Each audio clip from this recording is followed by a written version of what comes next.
আসসালামু আলাইকুম, কেমন আছেন সবাই? আলহামদুলিল্লাহ, আমি মোটামুটি ভালো আছি। ওষুধ খাওয়া শেষ হয়ে যাচ্ছে, তারপরও অসুস্থতা ঠিক হচ্ছি না। এখনও গলা ঠিক হয় নাই, কাশি কমে নাই, ঠান্ডাও কমে নাই। তো আমি আজকে সালোনা রান্না করব। অনেকে আমার কাছে সালোনার রান্নার রেসিপিটা চাইছেন। এর আগে একদিন রান্না করছি, তো সেদিন দেওয়া হয়নি। তো অনেকে ওখানে কমেন্ট করছিল যে সালোনার রেসিপিটা তারা চায়।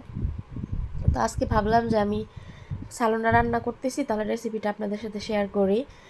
আর সালোনা রান্না করার জন্য এখানে আমি টমেটো নিচে, একটা বেগুন, একটা একটা আলু, গাজর, ক্যাপসিকাম, মরিচ, পেঁয়াজ, তারপর কুচা, এগুলো আমি এক এক করে নিয়ে নিছি। তো সবগুলো আমি এখন এক এক করে ছুলে নিব। ছুলে তারপরে এগুলো কাটতে হবে। আর আজকে আমি সালোনা রান্না করব মাছ দিয়ে, কেননা ওই দিন আমি মুরগি দিয়ে রান্না করছি, আজকে মাছ দিয়ে রান্না করব। আর আমি যেভাবে রান্নাটা দেখাচ্ছি সেভাবে আপনারা মাছ মুরগি যেটা দিয়ে রান্না করেন না কেন, ঠিক সেমভাবে রান্না করবেন, তাহলে হয়ে যাবে। আমাদের দেশে এত রকম সবজি দিয়ে একসাথে মিলায় হয়তো বা মাছ রান্না করি না আমরা। হয়তো বা আমরা এইভাবে নিরামিষ রান্না করি, যে অনেক ধরনের সবজি মিক্স করে নিরামিষ রান্না করি, কিন্তু এইখানে সব কিছু সবজি, যত রকমের সবজি থাকে সব কিছু দিয়ে মুরগির মাংস দিয়ে রান্না করে, খাসির মাংস দিয়ে রান্না করে, আবার মাছ দিয়েও রান্না করে। তো এক এক দেশের এক এক খাবার, ওদের এই খাবার ওদের পছন্দ, ওদের এটা হচ্ছে ওরা অভ্যস্ত। কিন্তু আমাদের দেশে হয়তো এসব খাবার সব কিছু মিক্স করে সবজি দিয়ে মাছ দিয়ে হয়তো বা এত সবজি দিয়ে মাছ দিয়ে খায় না। আমাদের দেশে যেমন আমরা ইলিশ মাছটা হচ্ছে দেখা যাচ্ছে যে লাউ দিয়ে খাই, কিংবা জালি দিয়ে খাই, তারপর আলু দিয়ে বেগুন দিয়ে রান্না করে খাই, এক একটা এক এক রকম করে। কিন্তু ওরা সব রকমের সবজি মিক্স করে ওই এক তরকারি খায় এরকম করে। তো তারা যেভাবে খায় আমি সেভাবে রান্না করার চেষ্টা করি, যেহেতু তাদেরকে তারাই খাবে। আর এই খাবার যে অত বেশি অখাদ্য তা কিন্তু না। এই খাবার কিন্তু সব মশলা টশলা সব কিছুই কিন্তু আমি দেই, শুধু ঝাল কম দেই। আর লেবুর রস দেই অর্ধেক অর্ধেক, লেবু রস করে দিই। কেননা লেবু কিন্তু খাওয়া ভালো, প্রতিদিনের খাবারের যার সাথে যদি লেবু রাখা হয় তাহলে কিন্তু ভালো। আর হচ্ছে আমি তো অনেকে আদা রসুন সব কিছু দিয়ে রান্না করি, জিরা টিরা দিয়ে। তো অনেকে আবার দেখা যাচ্ছে যে এই রান্নাটাই আদা রসুন দেয় না, কিছুই দেয় না, মাছ মাংসতেও আদা রসুন খায় না। তো আমি কিন্তু আদা রসুন সব কিছু সবসময় ব্লেন্ডার করে ফ্রিজে রেখে দিই। যখন আমার রান্নার প্রয়োজন হয় আমি হচ্ছে ওখান থেকেই নিয়ে নিয়ে রান্না করি, আবার শেষ হলে আবার ব্লেন্ডার করি। তো আদা রসুন ছাড়া আমার এখানে চলেই না। আর এখানে আমি যখন আসছিলাম তখন আমার ম্যাডামটা শুধু রসুন খাইতো, আদা খাইতো না। রসুন দেখতাম যে তরকারিতে ছেঁচে ছেঁচে মানে দিত থেতলায়া। তো তারপরে আমি আদা রসুন ওনাদেরকে আদা আনাইলাম, আনাইয়া ব্লেন্ডারে যখন ব্লেন্ড করে রান্না করি তখন ওনারা খায়। আর আগের থেকে মানে খাবারের টেস্ট ভিন্ন রকম পায়, দেখে যে এখন মজা লাগে, এজন্য আমাকে এখন আর বলতে হয় না, তারা একাই নিয়ে আসে। তো আমি ভয়েসটা রেকর্ডিং করতেছি, আমার গলাটা মনে করেন যে মানে চাইপা চাইপা ধরতেছে, আমার মনে হচ্ছে কথাই বের হচ্ছে না, এরকম ব্যথা করতেছে গলা। তো এখানে এই যে সবজিগুলো আমি কেটে নিচ্ছি, দেখেন সবজি আপনাদের মন মতো আপনারা যেভাবে খুশি আপনি চাইলে গোল করেও কাটতে পারেন, চাইলে লম্বা করেও কাটতে পারেন, একভাবে কাটলে হয়েছে, এটা কোনো সমস্যা না। যার যেভাবে ভাল লাগে সেভাবেই কাটলে হবে। তো আমি সব সবজিগুলো আগে সবসময় ছুলে তারপর আনামগুলো ধুয়ে নিই। আমি সবসময় সবজি আনাম ধুয়ে নিই, কাইটা কখনো আমি সবজি ধুই না। তো এই যে পেঁয়াজ কেটে নিচ্ছি, তারপরে পেঁয়াজেরটা এত বেশি ঝাঁজ আমার চোখ দিয়ে পানি বেরিয়ে গেছিলো। আর কাজ করার সময় ভয়েস মানে ডিরেক্টলি ভয়েস দেওয়া হয় না, কেন রান্নাঘরে এসি ছাড়া তো রান্নাই করা যায় না। তো এসি ছাড়লে দেখা যাচ্ছে যে অনেক বেশি শব্দ হয় এসির, ওই শব্দে ব্যাক সাউন্ডে ভিডিও ভালো হবে না। এই জন্য ওইখানে শুধু ভিডিও শ্যুট করে রুমে এসে ভিডিও এডিটিং করি, কিন্তু এডিটিং করতে গিয়ে আমার মানে গলার সমস্যা তো অনেক বেশি খারাপ লাগতেছে। কেন যে সুস্থ হইতেছি না জানি না। আসলে না আমার না হার্টের সমস্যা আছে বুঝছেন। এর আগে যখন আমি এখানে হচ্ছে মানে নতুন ভিসার একামার জন্য মেডিকেল করাইছি, তখন আমার হার্টের সমস্যা দেখা দিছিল। ওনারা মানে রিপোর্ট নিয়ে অনেক কাহিনী করছে, রিপোর্ট দিতে চায় নাই, এটা ওইটা, মানে আমার ভালো রিপোর্ট দিতে চায় নাই, মানে এই আমার কফিলে তারপর টাকা পয়সা দিয়ে হয়তো বা করছে, কয়েকদিন ঘোরাইছিল। তারপর আমাকে আবার সেই মাসকাট নিয়ে আবার ডাক্তার দেখাইছিল। তো এই হার্টের সমস্যা যখন থেকে আমার ধরা পড়ছে, তারপরে থেকে আমার ঠান্ডা লাগলে, কাশি হইলে মনে করেন 1 মাসের আগে আমার এটা ভালো হয় না। তো এইবার আমি গতবার তো আমার যখন ঠান্ডা লাগছে, এখানে ঠান্ডা লাগলে হসপিটালে গেলে দেখা যাচ্ছে 2টা ইঞ্জেকশন দেয় আর ওষুধ লিখে দেয় আর প্রেশার চেক আপ করে। তো ওই ইঞ্জেকশন 2টা দেওয়ার পরেই কিন্তু আমি সুস্থ হয়ে যাই। এইবার আমি কেন জানি সুস্থ হইতেছি না, আমার ওষুধও কিন্তু খাওয়া শেষ হয়ে গেছে, সিরাপটা তো খাওয়া শেষ হয়ে গেছে, ওই ক্যাপসুলগুলো আছে কয়েকটা, আর কয়েকদিন যাবে, কিন্তু আমার গলাও ভালো হচ্ছে না, কাশিও ভালো হচ্ছে না, মানে কেন হচ্ছে না আমি বুঝতে পারতেছি না। যাই হোক, দুনিয়াতে আর কতদিন বাঁচবো আমি জানি না, হয়তো বা হায়াত খুবই কম, মরতে তো একদিন হবেই। তবে যত আগে দুনিয়ার থেকে চলে যেতে পারবো তত আগে আমার মনে হয় ভালো। ভালো লাগে না আর এই দুনিয়াতে বাইচা থাকতে, সত্যি কথা। বাইচা থাকলেই অনেক চিন্তা, অনেক ঝামেলা, বাইচা থাকার চেয়ে মরে যাওয়াই অনেক ভালো।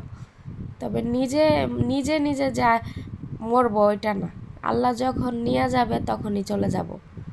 নিজে নিজে মরে পাপ কাজ করবো, এটা করব না। আর আজকে অনেক পরিমাণে গরম, আমি সকালে ঘুম থেকে উঠে কাজকর্ম করে যে কিভাবে করে আসছি আমি নিজেও মানে জানি না, কিভাবে কাজগুলো করে রুমে আসছি। তো এখন রুমে একটু রেস্ট করতেছি, আবার একটু পরে যাব রান্না বান্না করার জন্য দুপুরের। তো ভাবলাম যে ভিডিওটা এখানে, হাতে যেহেতু সময় আছে করি। তারপরে যে কারি পাতা নিলাম, সবজিগুলো তো কাটা হয়ে গেছে, এই যে কারি পাতা এখানে তরকারিতে এভাবে দেওয়া হয়। কারি পাতা দিলে তরকারির গ্রানটা একটু ভালো আসে। তো এগুলো আমি ধুয়ে তারপরে দিব। তো এই যে চুলার মধ্যে আমি হচ্ছে বাটার অয়েল দিছি, আমরা কিন্তু সয়াবিন তেল খাওয়া হয় না এখানে, ম্যাডাম বাটার অয়েল কিনে নিয়ে আসে, তো এটা দিলাম পরিমাণ মতো। তারপরে এখানে আনাম, জিরা, ধনিয়া এগুলো আনাম দিলাম। তারপরে এই যে দেখেন ক্যাপসিকাম, মরিচ, পেঁয়াজ, টমেটো, আলু, গাজর একসাথে এগুলো কাটছি, কাইটা একসাথে দিয়ে দিলাম। আমি যেভাবে রান্না করতেছি সেইভাবে আমি দেখাচ্ছি। আমি এইভাবে সবজিগুলো আগে কিছুক্ষণ ভাইজা নেই, তারপরে যে পরিমাণ মতো লবণ দিলাম, কিছুক্ষণে আমি সবজিগুলা এখানে ভাইজা নিব, নেওয়ার পরে বাকি জিনিসগুলো আমি এখানে দিব। আবার অনেকেই হচ্ছে বলতে পারেন যে এইভাবে সবজির সাথে একভাবে কেন দিলেন, আমি এভাবে রান্না করি, আমি এভাবে দেখাচ্ছি। আপনারা চাইলে পেঁয়াজ মরিচ আগে কষায়াও তারপরে সবজি পরে দিতে পারেন, এটা আপনাদের ইচ্ছে। রান্না কিন্তু সবই এক এক রকমই, কিন্তু এক একজন এক একটা প্রসেস করে এক একভাবে রান্না করে। তো আমি এইভাবে রান্না করে এইভাবে দিচ্ছি। তারপরে 3টা আমি টমেটো পেস্ট নিছি, তো টমেটো পেস্টগুলো আমি দিয়ে দিচ্ছি 3টা। তো আমার যে পরিমাণে সবজি সেই পরিমাণে আমার 3টাতে এনাফ। আপনারা যদি এর থেকে কম সবজি নেন তাহলে হয়তো বা 2টা দিলে হবে, আর যদি এর থেকে বেশি নেন তাহলে বেশি দিতে হবে। কেননা আরব দেশের মানুষ হলুদ কালার তরকারি পছন্দ করে না, ওরা সবসময় লাল লাল সবজি তরকারি খেতে পছন্দ করে। এই যে টমেটো পেস্ট দিলে কালারটা লাল হয়, তো ওইভাবে পছন্দ করে। তো এখানে আমি প্রথমে ধনিয়ার গুঁড়া নিয়েছিলাম 1.5 চামচ, তারপরে হলুদের গুঁড়া নিলাম পরিমাণ মতো, মানে আমি পরিমাণ কতটুকু এটা বলে দিচ্ছি না, আমি অল্প অল্প করে নিলেই হবে। তারপরে দিলাম যে মাছ দিয়ে রান্না করবো যেহেতু মাছের মিক্স মশলা, তারপরে একটু শুকনা মরিচের গুঁড়ো, এগুলো আমি সব কিছু একটা ছোট বাটির ভিতরে আমি নিয়ে নিলাম। তারপরে হচ্ছে ওই সবজিগুলো কষানো হলে আমি এখানে দিয়ে দিব। তারপরে এই দেখেন যে আদা রসুন আমি ব্লেন্ডার করে যে ছোট একটা বয়ামে রেখে দিছি। তো এখান থেকে আমি 4 চামচ আদা রসুন দিলাম, মানে সব কিছুই পরিমাণ মতো দিতে হবে। আমি কিন্তু এত ডিটেলসে রান্নাবান্না কখনো আমি দেখাই না আর বলিও না। এখন আমার কাছে রেসিপি চাওয়া হয়েছে যে সালোনা রেসিপিটা দেওয়ার জন্য, এই জন্য আমি ডিটেলসে বলতেছি, ঠিক আছে? কারণ আমি এত ডিটেলসে কখনো কোনো খাবারের কথা আমি রান্নাবান্না বলি না আমি ভিডিওতে, কেননা আমি জানি যে আমার ভিডিও বেশিরভাগ ইন্ডিয়ার আপুরা বাংলাদেশের আপুরা দেখে, তারা কখনো এই ধরনের রান্নাবান্না খাবে না, কারণ আমাদের রান্নাবান্নার ধরন আলাদা, আরব দেশের রান্নাবান্নার ধরন আলাদা। তো এই জন্য আমি কখনো রেসিপি শেয়ার করি না। তো তারপরে তো দিয়ে দিলাম হচ্ছে পানি। পানি দেওয়ার পরে এখন আমি এটাকে সবজিগুলো ঢাইকে কষাই নিব। অনেকক্ষণ ভরে কষাবো, কষানো হলে তারপরে বাকি সবজিগুলা দিব। আর এখানে 2টা শুকনা মরিচ দিলাম, সরি শুকনা লেবু দিছি। দেখছেন কথা উল্টাপাল্টা হয়ে যাচ্ছে, মানে কি বলবো আমি নিজে বুঝতে পারতেছি না। তারপর অর্ধেক লেবু এই যে রস করে দিয়ে দিচ্ছি। লেবু দিলে না তরকারিটা টেস্টটা ভালো হয়। আমি বাংলাদেশে গেছি, ওখানেও আমি লেবু ছাড়া ভাত খাইতে পারি নাই, মানে এখানে খেয়ে অভ্যস্ত না। তো আমার খাওয়ার সময় এক টুকরো লেবু আমার লাগছেই। মানুষ একটা জায়গায় থাকলে তখন সেখানকার অভ্যাসে পরিণত হয়, আমারও সেম অবস্থায় হয়েছে। আবার ঝাল, মানে এখানে ঝাল ছাড়া খাবার খেতে খেতে আমারও ঝাল খাইতে ভালো লাগে না, এখন আমি ঝাল খাইতে পারি না। তো কারি পাতাগুলো ডাল সহ তো বিক্রি করে, তো ভাবলাম এই যে ডালগুলা থেকে পাতাগুলো আলাদা করে করে তারপরে ভরে রেখে দেয়, এতে করে সুন্দর হবে জিনিসটা। আর ডালগুলো তো বেশি ভারী আর ফ্রিজে বেশি জায়গা লাগে, এর জন্য ডালগুলোর থেকে পাতাগুলো ছাড়া ছাড়া ডালগুলো ফালাই দেই, পাতাগুলো রেখে দিই। তো ওইদিকে তরকারি হচ্ছে, আর ওই পাশে দেখতে পারতেছেন ওগুলা হচ্ছে বাগদুনেস বলে। তো বাগদুনেস হচ্ছে কোনো গ্রান গন্ধ কিছুই নাই, মানে ঘাসের মতো একটা পাতা, ধনিয়ার পাতার মতোই দেখতে লাগে। ধনিয়া পাতার যে একটা গ্রান, ওইটা ওই গ্রান নাই। তো আমার ম্যাডামে বাজার করছে, তো উনি বুঝতে পারেন নাই যে এটা ধনিয়া পাতা না। তো আমি ওই বাগদুনেস দিয়ে আমি হচ্ছে রান্না বান্না করি না, কয়েকদিন রেখে দেবো ফ্রিজে, পরে ফালাই দিব। ওগুলা তরকারিতে দিলে আরও ঘাসের মতো লাগে, মজা লাগে না। ধনিয়া পাতা দিলে সে একটা সুন্দর একটা ফ্লেভার আসে, কিন্তু ওইটা ওরকম না, ওইটার কোনো গন্ধ গ্রান কিছুই নেই। তাই জন্য আমি ওগুলো দেই না তরকারিতে। তো এই তো আমার সবগুলো বাছা হয়ে গেল। এখন আমি এই যে পলিথিনের ভিতরে হচ্ছে ভরে ফ্রিজে রেখে দেই। প্রতিদিন রান্না করার সময় একটু একটু দিলেই তরকারির গ্রানটা অনেক সুন্দর আসে। আমি রান্না বান্না করার সময় আমার সাথে কিন্তু ফয়সাল নেই, আমি একাই রান্না বান্না করতেছি। কারণ ফয়সালকে ম্যাডাম ভিতরে আটকে রাখছে, আমি 1 মাস ছিলাম না তো এখানে। ফয়সাল মনে করেন আমি কোনো কথা বললেও কথা শুনে না, ঠিক আছে, রান্নাঘরে এসে বিরক্ত করে, তো ওর জন্য পরে ম্যাডামে নিয়ে গেছে, নিয়েও ভিতরে নিয়ে দরজা আটকে রাখছে। তারপরে এই তো আমার সবজি মশলা কষানো হয়ে গেছে। এখন আমি এখানে বেগুন আর ওইল ওই যে কুচা, এই 2টা জিনিস দিলাম, কারণ এটা তাড়াতাড়ি সিদ্ধ হয়ে যায়, তো এগুলো একটু পরে দিলাম, একসাথে দেই নেই। তো এইভাবে ঢাইকে ঢাইকে রান্না করবো। আর এইদিকে চুলায় ভাত বসাইছিলাম, আরেক চুলায় ভাতও আমার হয়ে গেছে, ভাতও ঝরা দিলাম পানি। তো আমরা দেখেন আরব দেশে কিভাবে ভাত রান্না করি, এইভাবে একটা ছাঁকনির মধ্যে ভাত হইলে এভাবে ঝরা দিয়া তারপরে যে পানি ফালাই দিলাম। এখন এই ইসের ভিতরে বসায় রাখবো, ওদিকে পানি ঝরবে। আর এইদিকে আমার কফিলে আমি আসার আগের দিন মাছ নিয়ে আসছিল, মানে আমি বাংলাদেশ থেকে আসার আগের দিন মাছ এনে ওইভাবেই, মানে সব মাছ ফ্রিজে রেখে দিছে, প্যাকেট করা হয় নাই। তারপর আমি মাছগুলা বের করছি, বের করে ভাবলাম যে আজকে আজকে রান্না করি আর বাকিগুলা প্যাকেট করে করে রেখে দিই। তো এগুলো এখন আমি প্যাকেট করব আর এখনকার জন্য রান্না করব। তরকারিটা আগে বসাই দিলাম, আর এদিকে মাছটাও হচ্ছে ভালো মতো ধুয়ে তারপরে তেলে ভাজতে দিব আরেক চুলায়। এদিকে মাছটাও হয়ে ভাজা হবে, ওইদিকে তরকারিটা ওইদিকে হবে। তো আমার রান্না বান্না তাড়াতাড়ি আর কি শেষ হয়ে যাবে। মানে অনেক গরম তো রান্নাঘরে, মনে করেন বেশিক্ষণ দাঁড়ায় থাকতে ভালো লাগে না, কতক্ষণে কাজ শেষ করব এই মানে সেই থাকি। তো এখন আমি মাছগুলা হচ্ছে ভাইজা নিব, আর হাতে গ্লাভস পরে নিচ্ছি দেখেন, কেননা হলুদ মরিচ এগুলো দিয়ে মাছ মাখাইতে গেলে হাতে হলুদ হয়ে যায় হাত, এর জন্য সবসময় গ্লাভস পরে আমি এভাবে মাখাই, গ্লাভস ছাড়া আমি মাখাই না, কারণ হাত দেখতে হলুদ লাগলে নিজের কাছেও খারাপ লাগে, ঠিক আছে। তো চুলায় ফ্রাই প্যান দিয়ে দিছি, এটার মধ্যে মাছ ভাজার তেলও দিয়ে নিছি। তো এখন আমি মাছগুলো এক এক করে 4-5 দিয়ে দিব। আর এদিকে তো তরকারি হচ্ছে, তরকারি হলে ঝোল দিয়ে দিব, ঝোল বলক আসলে পরে মাছ ভাজা হয়ে যাবে ওই পর্যন্ত, পরে মাছগুলো ঢেলে দিলেই হয়ে যাবে রান্না। আচ্ছা, আমি একটা কথা বলি, এই যে ঝর্ণা আপুকে নিয়ে অনেকেই অনেক প্রশ্ন আমাকে করছিলেন, আমি সেই কথার উত্তর দিয়ে দিছি, ঠিক আছে? আমি যতটুকু জানি আমি ততটুকু উত্তর দিয়ে দিছি। এর বাকিতে আর বেশি কিছু আমি বলতে পারবো না, আমি জানিও না, যেহেতু যেটা আমি জানি না সেটা আমি বলতে পারবো না। যতটুকু জেনেছিলাম অতটুকুই আপনাদের কমেন্টের কারণে আমি বলেছি। তো ওনার বিষয়ে আমাকে আপাতত কেউ কোনো প্রশ্ন করেন না, কেননা ওনার লাইফ নিয়ে উনি যেভাবে থাকতে চায় থাকুক। উনি তো, যেহেতু ওনার একটা চ্যানেল আছে, উনি আবার চ্যানেলে ব্যাক করবে, 1 মাস হোক, 2 মাস হোক, 6 মাস হোক, আসবে অবশ্যই, তাই না? তো তখন আপনারা ওনার মুখ থেকে শুনতে পারবেন সব কিছু। আর সত্য কখনো তো চাপা থাকবে না, চাপা রাখতে চাইলেও চাপা থাকবে না।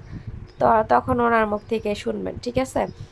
তো আপাতত যতটুকু ওনার বিষয়ে আমি জানতাম অতটুকু বলেছি। এরপরে আমি আর ওনাকে নিয়ে যেহেতু আর কিছু জানি না, আমি আর কিছু বলতে পারবো না। তো এখানে বেসিংয়ে রান্না বান্না বসাই দিয়ে দেখলাম অনেকগুলো থালা বাসন জমছে। তো ভাবলাম যে এগুলো আমি আগে ধুয়ে নেই, কারণ বেসিংয়ে যদি থালা বাসন জমা থাকে আমার একটু ভালো লাগে না। আমার মনে হয় যে সারা রান্নাঘরের কাজের বোঝা আমার মাথায় জমে আছে। এই জন্য আমি এগুলো আগে ভালো মতো ধুয়ে নিচ্ছি, আর ইচ্ছা মতো সাবান দিয়ে নিচ্ছি, কেননা সাবান কম দিলে দেখা যাচ্ছে তেল কাজটাই থাকে, আর সুন্দর মতো পরিষ্কার না হইলে ভালো লাগে না। আর এই জন্য বেশি বেশি সাবান দিয়ে একদম সুন্দর মতো ভালো মতো ধুয়ে নিচ্ছি, চকচক করে একদম। আমি দেশে যাওয়ার আগে সব জিনিস ক্লোরক্স দিয়ে ধুয়ে পরিষ্কার করে রেখে গেছিলাম। তারপর আসার পরে দেখলাম যে পাতিল পুতিলের অবস্থা প্রচুর খারাপ। মানে টুকটাক ওরা কী রান্না বান্না করছে জানি না, থালা বাসন ভালো মতো ধয় নাই, কিছু না, ওইভাবে ময়লা সয়লা দিয়ে রেখে দিছে। এগুলো আমি সব ধুইছি, করছি, কিন্তু আমি এগুলো শেয়ার করা হয় নাই, কেননা শরীর ভালো না। তো দেখা যাচ্ছে এক জায়গার ভিডিও করলে আরেক জায়গায় করতে ভুলে যাই, এরকম। আর তাড়াতাড়ি কাজ শেষ করে কখন ঘরে যাব এই একটিই থাকে। দেশ থেকে হুট হুট করে আসছি না, গরমটা সহ্য হয় না, এই জন্য তাড়াতাড়ি কাজকর্ম শেষ করে রুমে চলে যাই। তারপরে এই তো আমি এখানে এখন ফল বের করব, ফল কাটবো দুপুরের জন্য। ফলগুলা কাটলেই আমার রান্নাঘরে কাজ মোটামুটি শেষ হয়ে যাবে। তো আমি তরমুজ, আম আর আঙ্গুর ফল কাটবো বিকেলের জন্য। আর পানির বোতলগুলো ফ্রিজে 2 থাকে রাখি। তো এখন নিচের থাকেরগুলা অর্ধেক শেষ হয়ে গেছে, আর উপরের থাকেরগুলো অর্ধেক শেষ হয়ে গেছে। তো এর জন্য 2 থাকেরটায় পানি 1 থাকে গুছাই রাখলাম, আরেক কার্টন আবার নিচের থাকে রাখবো। তাহলে ফ্রিজ এলোমেলো থাকলে আমার এটাও ভালো লাগে না। মানে আমার মোট কথা যে কোনো জিনিস এলোমেলো আমার ভালো লাগে না। আমি একটু কাজ করি আবার গুছাই, আমি প্রত্যেক দিন এই রান্নাঘরটা গুছাই, জানেন? নাহলে এত বড় একটা রান্নাঘর মানে গুছিয়ে রাখা অসম্ভব। আমি তো গুছাই গুছাই কাজ করি, কিন্তু আমার ম্যাডামরা তো এরকম না। ওরা মনে করেন যে এখানে রান্নাঘরে ঢুকলে এখানে বাটি, ওইখানে প্লেট, ওইখানে চাকু, এভাবে ছড়ায় ছিটায় কাজ করে। আমরা তো ওইভাবে কাজ করি না। তারপরেই তো মাছ আমার এক পাশ ভাজা হয়ে গেছে, উল্টাই দিচ্ছি, আরেক পাশ হইলেই হবে। তো এক ফ্রাই প্যান দিলাম মাছ, আরেক ফ্রাই প্যান দিলেই হয়ে যাবে, ভাজা হয়ে যাবে আর কি। ওইদিকে তরকারি ঝোলও দিয়া দিছি, দেওয়ার পরে চুলা অফ করে রাখছি। মাছ ভাজা হইলে পরে মাছগুলা তরকারিতে দিয়ে দিব, তখন চুলা জ্বালাই দিব না। তো ফল টল সব কাটছি, এখন এই যে র্যাপিং পেপার দিয়ে ফলগুলা র্যাপিং করে ফ্রিজে রেখে দেবো। এটা আমারটা, আর এগুলা আমার ম্যাডামদের। এই যে আম কাটছি 2টা আম, প্রতিদিন 2টা করে আম কাটি, একটু বড় সাইজের আম তো 2টা এনাফ। আর আঙ্গুর, এই যে 1 বাটি আঙ্গুর দিলাম, ওরা আঙ্গুর খুব পছন্দ করে। তো আঙ্গুরগুলো ধুইয়া দিলাম ওইভাবেই। আর তরমুজ, আর এইসব দেশে 12 মাসই তরমুজ পাওয়া যায়, আমাদের দেশে হয়তো পাওয়া যায় না, এই দেশে 12 মাসই তরমুজ পাওয়া যায়। তারপরে এই তো তরকারির ঝোল বলক আসার পরে ভাজা মাছগুলো দিয়ে দিলাম, দিয়ে এইভাবে আস্তে আস্তে লাড়াচাড়া দিব। দেওয়ার পরে এখানে কিছুক্ষণ রান্না করে নিব। লবণ টবণ সব টেস্ট করছি, লবণ টবণ সব হয়ে গেছে। আমি রান্না করার সময় জাস্ট আমি একবার লবণ দেখি, আমি আইডিয়া করে লবণ দেই আর একবার একটু টেস্ট করি, তাহলে আমার লবণ পারফেক্টভাবে হয়ে যায়। তো আমি এখানে হটপট নিছি, হটপটের ভিতরে তরকারি ডাইলা রাখি, কারণ এখনও খাওয়া দাওয়ার আরও 1 ঘন্টা বাকি আছে। তো পাতিলে রান্না বান্না করে পাতিলে রাখতে আমার ভালো লাগে না, দেখতে সৌন্দর্য লাগে না। এই জন্য আমি রান্না বান্না করে একটা 2টা হটপট, একটার ভিতরে ভাত রাখি আরেকটার ভিতরে তরকারি রাখি, তাহলে এতে করে দেখতে সুন্দর লাগে। আলাদা পাত্রে যদি রান্না বান্না করে মানুষ সাজায় রাখে, দেখতে কিন্তু সুন্দর লাগে। সব জিনিসের একটা প্রেজেন্টেশনের একটা ব্যাপার থাকে, তাই না? দেখার সৌন্দর্যটাও কিন্তু একটা চোখের আসল সৌন্দর্য। তারপরে তো রান্না শেষ, দেখেন তেল খুব কম এখানে, কারণ ওরা এত বেশি তেল খাইতে পছন্দ করে না। বেশি তেল ভাইসা থাকলে আবার বলবে যে এত তেল দিছি কেন, এর জন্য তেল কম খাওয়া স্বাস্থ্যের জন্য ভালো। তাই বলে যে রান্না খারাপ হয়েছে তা কিন্তু না, রান্না কিন্তু ভালোই হয়েছে। আর একজন আমাকে জিজ্ঞাসা করছেন যে আমি কি আলাদা রান্না করে খাই, আমার ম্যাডামরা কি আলাদা বাজার করে দেয়? না, আমি আলাদা রান্না করে খাই না, তবে আমার যদি কোনো বাংলাদেশি খাবার খাইতে ইচ্ছা করে সেক্ষেত্রে আমি আমার জন্য একটু আলাদা রান্না করি। আর বেশিরভাগ আমি ওদের ওদের খাবারই খাই। আর হ্যাঁ, আমার ম্যাডাম যখন বাজার করে তখন আমার জন্য বাংলাদেশি সবজি আইনা দেয়, তখন ওই সবজিগুলো আমি আমার মতো করে রান্না করে খাই। তো প্রতিদিন যে আমি আলাদা রান্না করে খাই ওটা কিন্তু না, মাঝে মাঝে, সব সময় না, কারণ আমি অভ্যস্ত হয়ে গেছি ওদের খাবার খাইতে খাইতে। আর এজন্য আমি আলাদাভাবে রান্না করি না। তো রান্না বাড়ার শেষে আমার কাজ হলো এই যে চুলাটা মোছা, চুলা মুছি, তারপরে ওই জায়গা যেখানে রান্না বান্নার জিনিসপত্র রাখা হয় সব আমি সুন্দর মতো পরিষ্কার করি। প্রত্যেকটা দিন এইভাবে রান্নাবান্না শেষে এইভাবে পরিষ্কার করে আমার কাজ শেষ করি আমি। তারপরে এটা ছিল রাতের ব্লগ। রাতের বেলা এই যে পরোটার কাবাব নিয়ে আসছিল, তো এই পরোটা এখন আমি খাবো।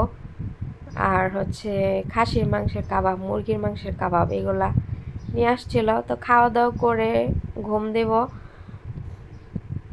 রুমে আসছি, এসে ফ্রেশ হয়েছি, ফ্রেশ হয়ে কিছুক্ষণ বসেছিলাম, তারপরে এখন ভাবলাম খাওয়া দাওয়াটা করে তারপরে ঘুমায় যায়, নইলে দেরি হয়ে যাবে, আবার সকালে উঠতে হবে, নাস্তা বানাইতে হবে। তো সবাই ভালো থাকবেন, সুস্থ থাকবেন, আল্লাহ হাফিজ।